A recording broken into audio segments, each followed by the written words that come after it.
Hi guys, Les Puentes po ulit for another vlog. So for this vlog guys, gusto ko lang i-share sa inyo yung bagong pa-rewind po namin na electric motor para sa ating Vento car wash po, no? So kung nagtatanong kayo guys kung magkano yung pa-rewind dito sa amin, nasa 2,800 po, no? Yung single dito sa pagpa-rewind. So pure copper na po yung ginagamit nila, no? So yung unang single sa akin is 3K. So tinawaran ko na lang guys ng 2.8, no. So nag-okay naman si sir, kaya na pa-rewind na po natin, okay?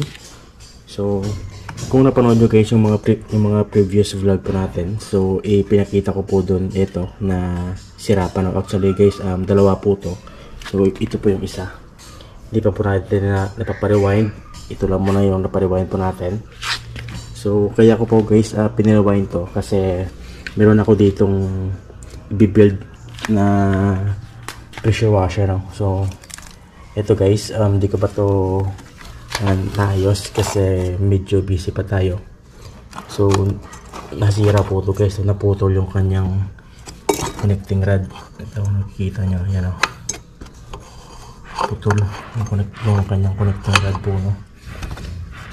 So baba kasi pa ito natin lahat, and then tignan natin kung ano yung mga pwedeng palitan ng mga parts po, no? So sa ngayon steady lang po muna dito.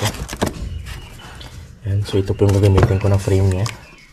So okay na yung ating electric motor, bali ito na lang po, no, yung ating i-repair.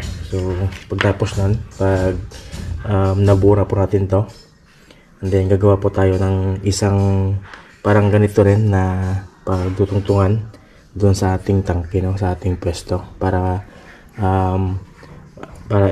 ibabalik po natin yung tatlong pressure washer natin na nag-ooperate doon, kasi dati guys tatlo yon. So ngayon dalawa lang po, no.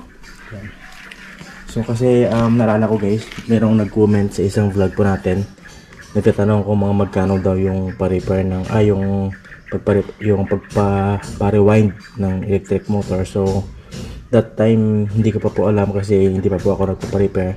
So sa ngayon po, kung napaparoon nyo po to sir, 2.8 po, no, 2,800 yung single dito sa amin. So pag binili po to guys nating brand new na bago, presyo po nito dito sa amin is 3,700 plus. So nakatipid pa tayo ng mga nasa 800 plus po, no. 900 plus pala, sorry. Okay. So hindi ko po ito guys nilagay yung kanyang cover dito sa fan kasi pipinturahan ko pa to guys. Kasi meron na pong nag-build na kalawang. Yan. So check natin guys. So, hindi na po ako gamit ng male plug, no. So huwag niyo pong biyahin to pag medyo takot po kayo sa kuryente, no. So check natin.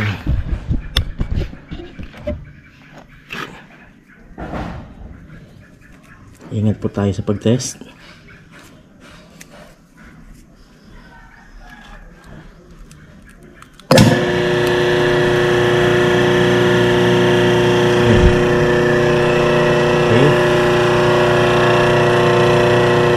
Labas na guys, no.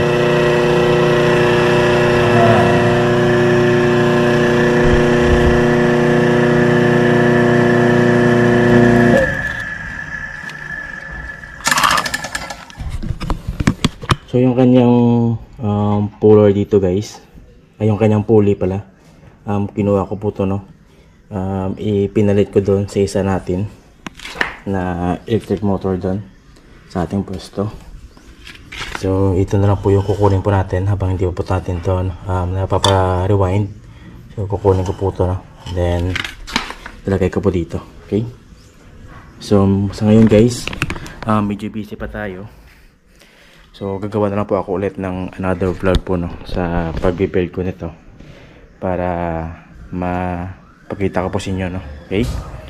So sa ngayon dito ko lang muna guys tatapusin yung vlog na to. Maraming salamat sa lahat ng mga nanood. See you in my next vlog, okay? Bye!